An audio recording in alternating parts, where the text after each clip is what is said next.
तुमच्या या संपूर्ण प्रवासामध्ये एखादा वाईट किंवा असा अनुभव की जेणेकरून तुम्ही स्वतः बदललात? अनुभव तसे खूप आले. म्हणजे मी खूप शांत, सोज्वळ मुलगी होते. घरातली एकदम शांत. अजूनही सगळ्यांना घरात म्हणजे मीच शांत आहे. पण असे अनुभव येत गेले की मला बदलावं लागलं. म्हणजे त्या परिस्थितीने मला हं, हं, बदललं. हं. झालं असं होतं की मी जेव्हा नवीन-नवीन कामाला आले होते या क्षेत्रामध्ये असिस्टंट डायरेक्टर म्हणून काही पण काम करायची. हं, शिकायचं होतं ना. हं. मग मी शिकत गेले आणि मला जे काम देत होते ना, ते लोकं मला असे देव वाटायचे. हेच माझे अन्नदाते आहेत, असं वाटायचं. आणि नंतर असं लक्षात आलं, की माझं पेमेंट आहे ₹4,000 आणि मला भेटताय ₹800. अरे बापरे! आणि होतं कसं, की आपल्याला जी व्यक्ती काम देते त्याला आपण कसं विचारायचं, कसं बोलायचं, एक असतं ना संकोच संकोच वाटतो. असतो मनात, की ही तर मला काम देते आणि मीच ह्याला उलट कसं विचारायचं प्रश्न. अगदी बरोबर. म्हणून मग मी गप्प राहिले आणि नंतर मला जेव्हा समजलं, की हे मी काम करते आणि माझ्या मागे 2-3 लोकं त्यांचं घर चालवतायत. अरे बापरे! ही गोष्ट जेव्हा माझ्या लक्षात आली ना, हं, तेव्हा हं. मला खूप वाईट वाटलं आणि मग मी स्वतःला दोष दिला, की ही चूक माझी आहे. मी विचारायला हवं होतं.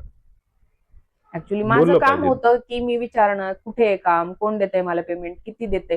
हे मला जेव्हा हा फ्रॉड माझ्यासोबत जेव्हा होत राहिला ना, तेव्हा मग मी खूप ठरवलं, की आता नाही ऐकणार. आता मी कोणाचंच काहीच ऐकणार नाही आणि मी कामं आली, की लगेच बोलायचे, "हां, काय पेमेंट आहे? कसं आहे?" आणि चुकीचं असेल तर मी लगेच प्रत्युत्तर करायला शिकले. आणि आता प्रसंग असा येतोय, की आता मला म्हणजे खूप कमी वेळा फसवेगिरी होती. शक्यतो होतच नाही. कारण मी स्वतःला एवढं टफ बनवलंय आणि अ, एक मॅनेजमेंट असतं ना सर, हं, हं, बोलण्याचं, हं. वागण्याचं, ते आता खूप आलंय काम करत गेले. त्याच्यामुळे अनुभवाने खूप इम्प्रूव्ह झाले मी. नाही, आता तुमचं नावच एवढं झालंय की आता सरळ लोकं तुमच्याशीच बोलतात येऊन. हो, आता डायरेक्ट त्यामुळं कॉन्टॅक्ट आणि सोशल मीडियामुळे डायरेक्ट डीएम करणार, डायरेक्ट विचारणार, "मॅडम असं-असं काम आहे, असं-असं आहे." हं. डायरेक्ट डील होते. त्यामुळे फसवणुकीचा काही विषयच नाही.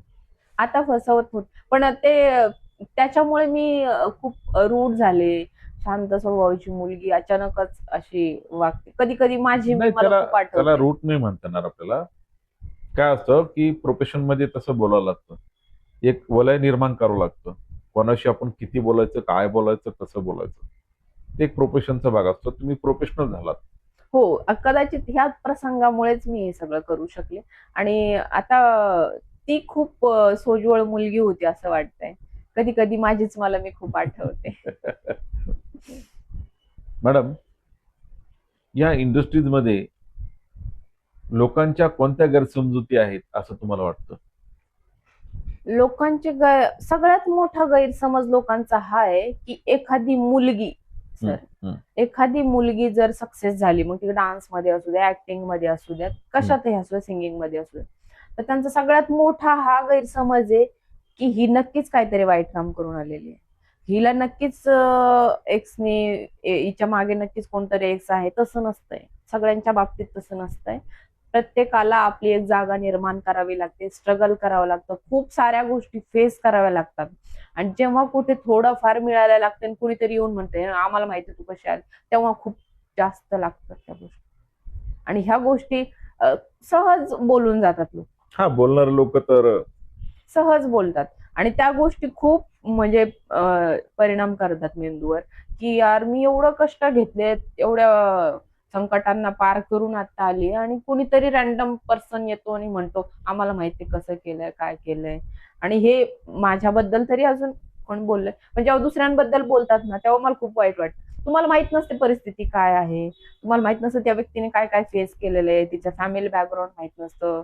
तिने स्वतःला कसं उभा केलंय. प्रत्येकाच्या लाईफमध्ये टेन्शन्स असतात, प्रॉब्लेम्स असतात. ते हँडल करून कुठेतरी स्वतःची जागा निर्माण केलेली असते. सो प्लीज हा गैरसमज काढून टाका, की एखादी मुलगी मोठी झालीये तर तिच्या मागे नक्कीच काहीतरी गॉडफादर आहे आणि तिने काहीतरी चुकीचं केलं असेल, असं नसतंय. काहीतरी तिचं योगदान असते म्हणून तिला ती सक्सेस मिळालेली असते, हे एक्सेप्ट करायला जेव्हा पब्लिक शिकेल ना तेव्हा जास्त आनंद होईल. नाही, नक्कीच. मित्रांनो, काय होतं की एखादी स्त्री किंवा महिला यशस्वी झाली की लोकांचा हा खूप मोठा गैरसमज आहे की हिच्या माग कोणाचा तरी हात आहे किंवा हिने काहीतरी गैरकृत्य केलं असतील, हो. तर असा गैरसमज असतो. पण काय होतं की असा विचार करणारे तेच लोक असतात ज्यांना हे जमत नाही. जमत. हे तुम्ही लक्षात घ्या.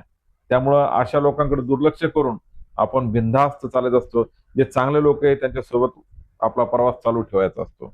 या संपूर्ण प्रवासामध्ये मॅडम तुम्हाला घरच्यांचा सपोर्ट होता का? आणि तो कसा? सुरुवातीला तर अजिबातच नव्हता.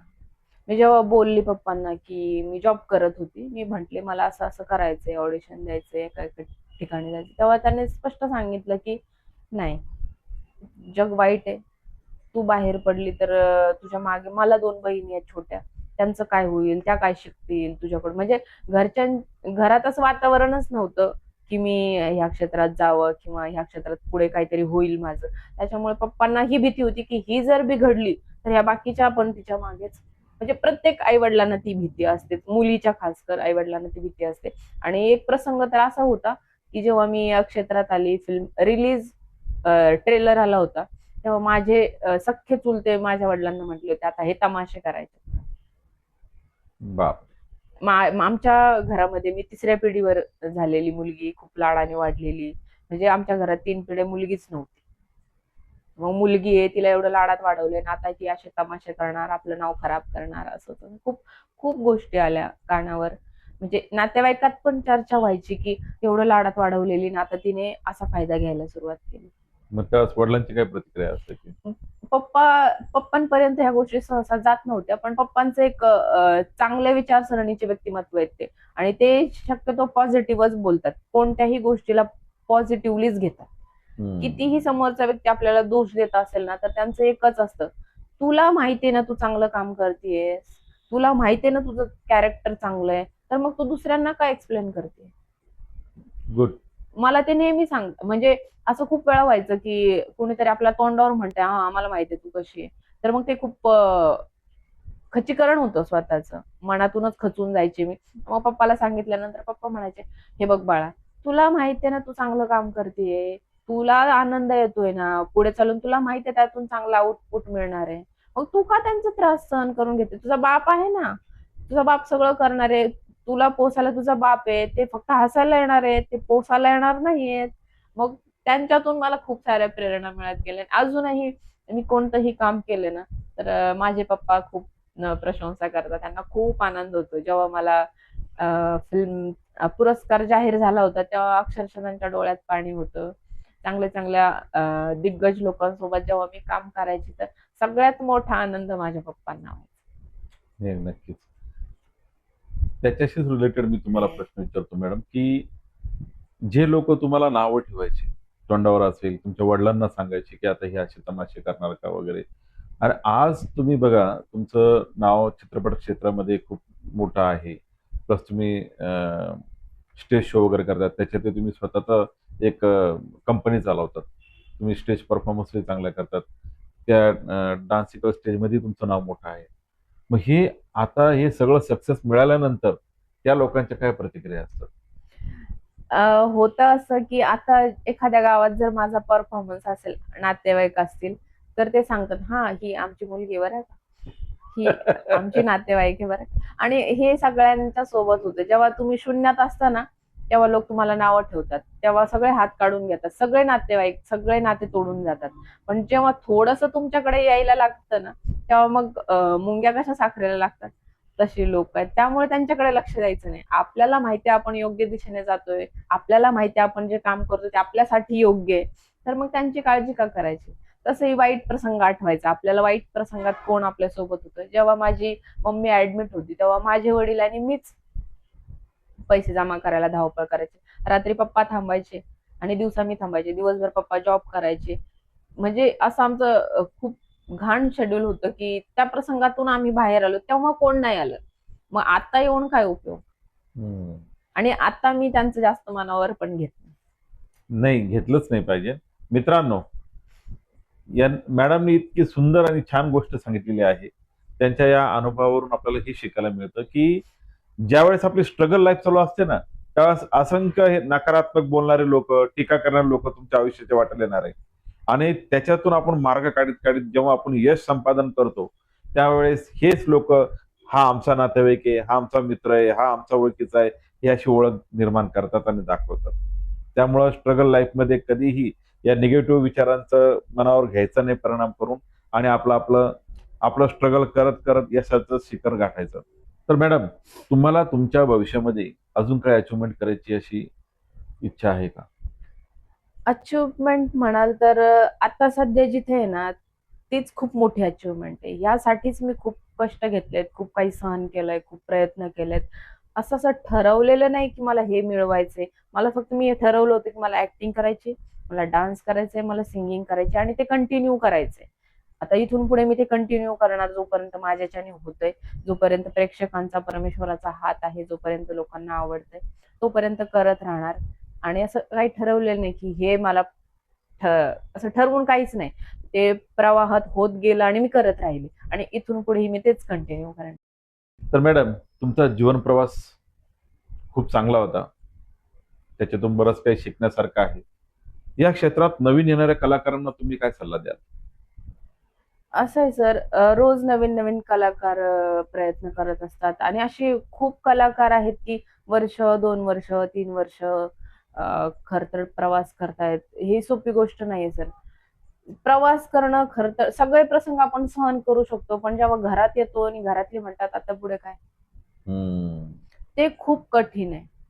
जेव्हा आपण काहीच करू शकत नाही 4-2 वर्ष, तेव्हा आपल्यालाच तोंड राहत नाही घरच्यांना सांगण्यासाठी. एकतर इन्कम सोर्स नसतो, त्यात आपलं आपलं आतमधनच खच्चीकरण असं झालेलं असतं की आपण घरच्यांना सांगूही शकत नाही. कारण आपण त्यांना हाच दिलासा देत असतो की होईल काहीतरी चांगलं, होईल काहीतरी चांगलं.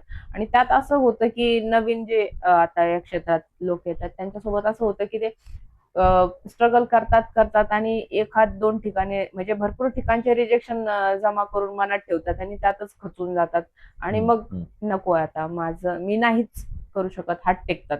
तर तसं न करता तुम्ही प्रयत्न करत राहा. त्याच उमेदीने, त्याच ऊर्जेने करत राहिलात ना, तुम्हाला यश नक्की मिळेल. आणि आता सोशल मीडिया प्लॅटफॉर्म आहेत. खूप चांगली चांगली ठिकाणं तुम्हाला आता स्टेज मिळतोय. बऱ्याच वेळेस असं व्हायचं अगोदर सर, हे सोशल मीडियाच्या अगोदर, की ऑडिशन देत भटकत राहायचं. आता ऑनलाईन ऑडिशन आहे, त्याच्यामुळे तुमचं हम्म. बरंचसं टेन्शन कमी झालंय. हो, अगदी बरोबर. पर्सनली जाऊन भेटणं, पर्सनली मीटिंग करणं, खर्च करून जाणं, आता ते राहिलेलं नाही. तुम्ही ऑनलाईन मीटिंग करू शकता, ऑनलाईन बोलू शकता. ह्या गोष्टींकडे तुम्ही जास्त लक्ष दिलं पाहिजे आणि खचून न जाता सातत्य ठेवलं पाहिजे. छान, छान. तर मित्रांनो, मॅडमने खूप सुंदर असं माहिती सांगितलेली आहे, की आपण आपल्या आयुष्यामध्ये प्रयत्नांची पराकाष्ठा करतो. 99% पर्यंत आपण प्रयत्न करतो आणि 1% राहतो शेवटचा, तोच सोडतो. आणि काय सांगावं, त्या 1% मध्येच आपल्याला गोल्डन चान्स मिळणारा असतो. तर प्रयत्नांची पराकाष्ठा करत राहा. प्रयत्नांमध्ये सातत्य ठेवा. यश नक्कीच तुम्हाला मिळेल. तुमच्या आयुष्यामधला एखादा मंत्र किंवा रूल जो तुम्ही स्वतः बनवलाय? रूल तर असं काही नाही, पण मी असं ठरवते की जेव्हा मला काम येतं माझ्याकडे, जेव्हा माझ्याकडे लोक येतात, तेव्हा मी असं ठरवते की आहे तो प्रसंग फेस करायचा. म्हणजे असं काही ठरवून नसतं. लोक आपल्याला कसे भेटतील, वेळ कशी येईल हे काही ठरवून नसतं. त्यामुळे तुम्ही ठरवायची गरजच पडत नाही. तुम्ही फक्त काम करत राहा, करत राहा आणि त्या कामात सातत्य ठेवा. ते लोक ठरवतील काय होणार आहे पुढे ते. काम करत राहा, लोकांना आवडत राहील. काही लोकांना नाही आवडलं तर तुम्ही थांबायचं नाही. तुम्ही तुमचं काम 100% तुम्ही तुमचं देत राहा. तुम्ही तुमचं काम करत राहा आणि आयुष्यभरासाठी हा नियम फॉलो करा. त्यासाठी तुम्ही बरेचसे लोक असे आहेत सर, मी बघते की मला स्टार व्हायचंय, मला फेमस व्हायचंय, मला असं करायचं. तसं नसतंय. असं ते वेळ ठरवते, प्रेक्षक ठरवतात तुम्हाला स्टार बनवायचे की नाही. फक्त तुमचे दुकान चालू राहणे जास्त महत्वाचं. तुम्ही काम करणं जास्त महत्वाचं आहे. एका दिवसात स्टार होऊन बाकी आयुष्यभर घरात पडून राहणार आहेत का? नाही. तुम्ही आयुष्यभर काम कसं पुरेल तुम्हाला, तुम्ही लोकांपर्यंत कसे वेगवेगळ्या प्रकारे जाऊ शकता, तुमच्या अभिनयातून, तुमच्या कामातून. तुम्हाला तुमचं काम लोकांना जास्त आवडणं गरजेचं. सक्सेस येईलच की मग. आपल्या महाराष्ट्राचं कल्चर म्हणजे लावणी. अलीकडे ती लुप्त होत चाललेली आहे. तमाशे सुद्धा कमी होत चालले आहेत आणि लोकांचा लावणीकडे पाहण्याचा दृष्टिकोन पण बदलत आहे. काय वाटतं याबद्दल? सर असं आहे की लावणी कधीच बदलणार नाही. ती एक महाराष्ट्राची आपली आण बाण शाण संस्कृती आहे. लोकांचा दृष्टिकोन बदलतोय, ह्याच्यामुळे बदलतोय की तुम्ही खूप फास्ट डिसिजन घेताय. फक्त काष्टा साडी घातली म्हणजे लावणी होत नाही. तुम्ही गाणं बघा, त्या नृत्यांगणाचं वेशभूषा बघा, साज शृंगार बघा, ती गाणं बघा, बॅकग्राऊंड बघा आणि मग ठरवा की ही लावणी आहे की लावणीचा ऍक्ट आहे की काय आहे. होतं काय की तुम्ही फक्त साडी घातली आणि ही काय लावणी काय महाराष्ट्र बिहारकडे जात असं नाही. कितीतरी मराठी गाणी आयटम सॉन्ग असे आहेत की जे बघण्यासारखी पण नाही. मग याचा अर्थ असा होतो की कोणतीच परफॉर्मर चांगला परफॉर्मन्स करत नाही.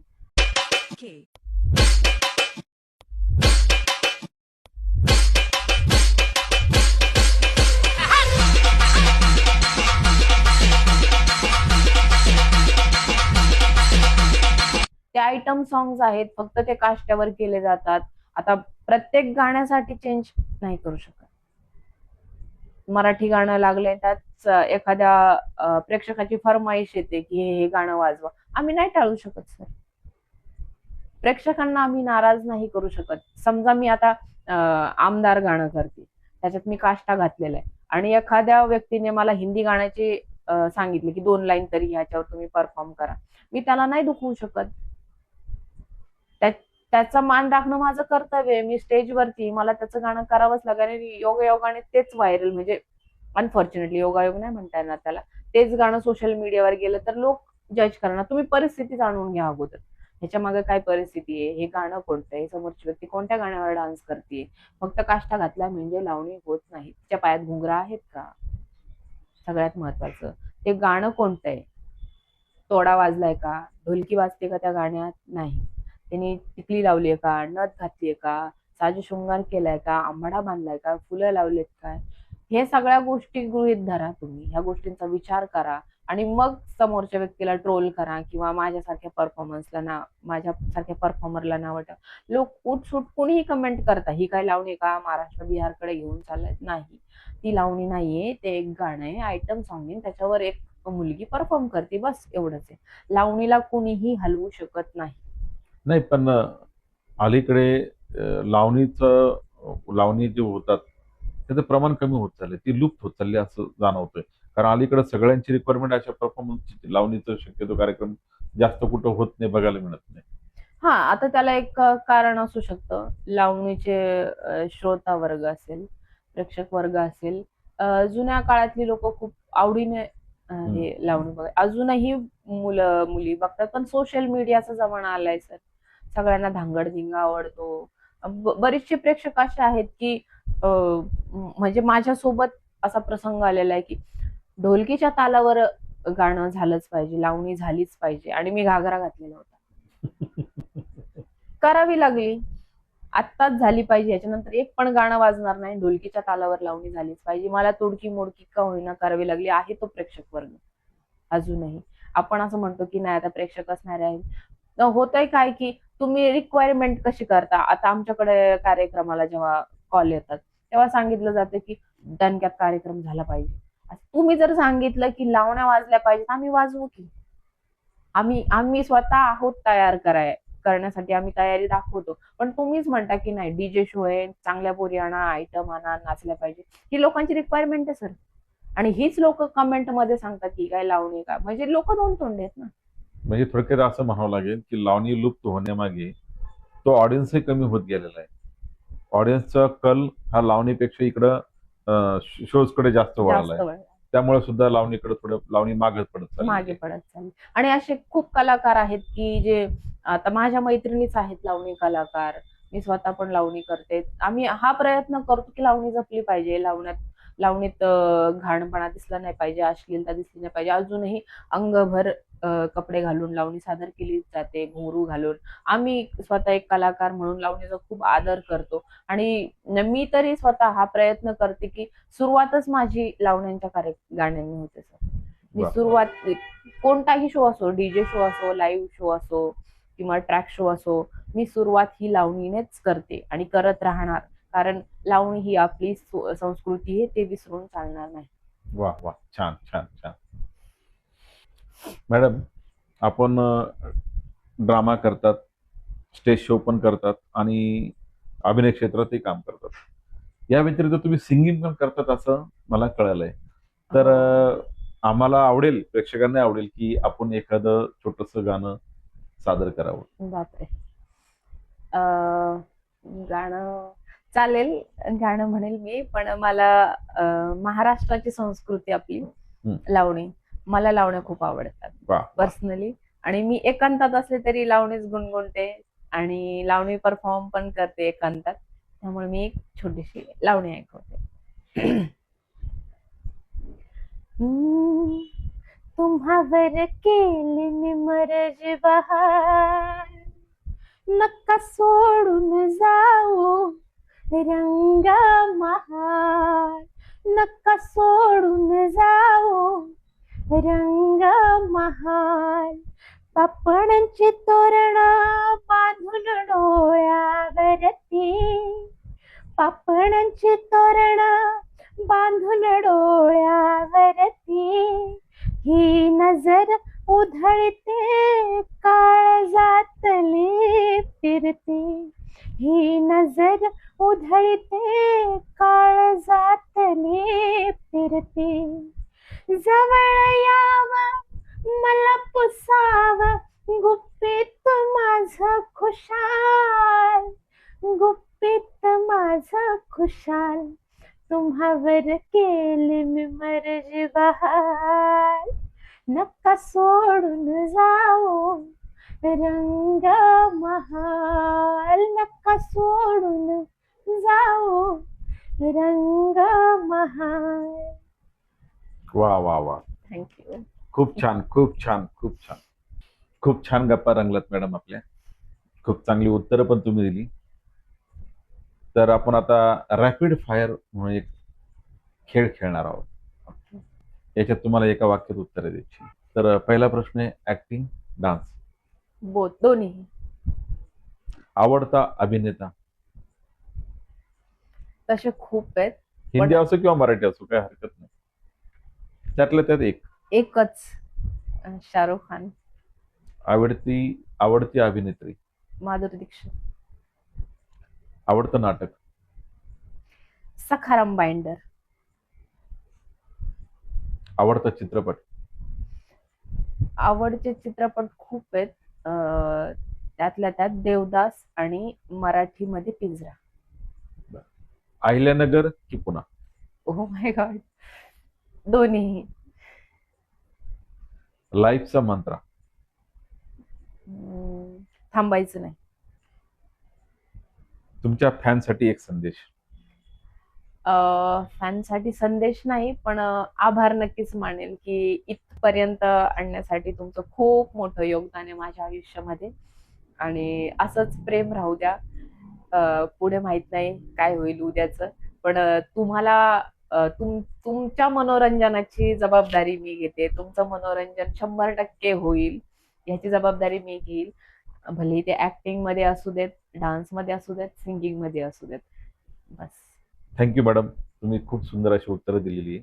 आणि माझा शेवटचा प्रश्न आपल्यासाठी आहे की तुम्हाला आमच्या या तनुश्री मूवीज प्रस्तुत टी विथ स्टार या कार्यक्रमामध्ये येऊन कसं वाटलं? पहिले तर तुमचे मनापासून आभार मला इथं बोलवल्याबद्दल, आमंत्रित केल्याबद्दल. आणि कार्यक्रम खूप छान आहे. तुम्ही खूप सोज्वळतेने सगळे प्रश्न विचारलेत, आणि हा माझा पहिला पॉडकास्ट आहे. ह्याच्या अगोदर मला विचारलं होतं, पण प्रॉब्लेम असा होता की ते सांगतील तेच मी उत्तर द्यायचे असं होतं, म्हणून मी सांगितले मी नाही येऊ शकत. आणि इथे आली तर सरांनी म्हणजे सगळी प्रश्न विचारली, ती रॅन्डम विचारली, आणि म्हणजे ठरवून असं काही नाही. ज्या ठरवून होते ना ते स्क्रिप्टेड मला नाही आवडत, त्यांच्या हिशोबानुसार मी नाही चालत. कारण माझी स्टोरी प्रेक्षकांपर्यंत आहे तशीच जावी असं मला वाटतं, म्हणून मी तुमच्याकडे आले. आणि खूप चांगला कार्यक्रम करताय सर तुम्ही. तुम्हालाही खूप शुभेच्छा. धन्यवाद. मित्रांनो, आपला या कार्यक्रमाचा उद्देशच हा आहे की आमच्या या कार्यक्रमामध्ये कुठलाही गेस्ट आला त्याचा जीवन प्रवास आम्ही लोकांसमोर मांडतो आणि लोकांनी त्यातून प्रेरणा घ्यावी आणि तुम्हीही मनापासून व्यक्त व्हावं प्रेक्षकांच्या सोबत म्हणा किंवा तुमच्या फॅन सोबत म्हणा तुम्ही व्यक्त झाला पाहिजेत मनापासून म्हणून हा कार्यक्रम घेतला जातो. या कार्यक्रमात तुमचा जीवन प्रवास पाहून नवीन जे येणारे कलाकार आहेत त्यांनाही प्रेरणा मिळते. गौरी मॅडम, तुम्ही आमच्या विनंतीला मान देऊन या कार्यक्रमाला आलात त्याबद्दल तनुश्री मूवीज प्रस्तुत टीव्ही स्टार या संपूर्ण टीमकडून हा तुमचा छोटासा सन्मान. धन्यवाद. साईंच्या दरबारात आलात त्याबद्दल साईंची ही शॉल. धन्यवाद. तसेच महाराष्ट्रातील अग्रगण्य कंपनी कालांश तर्फे हे तुम्हाला छोटस हेल्दी गिफ्ट. थँक्यू. तर प्रेक्षकांनो, ह्या होतात अभिनेत्री गौरी गायकवाड. तर आपण आज इथेच थांबणार आहोत. भेटूया पुढच्या एपिसोडमध्ये नवीन प्रेरणादायी व्यक्तिमत्वाला भेटण्यासाठी. तोपर्यंत मी राज भालेराव रजा घेतो.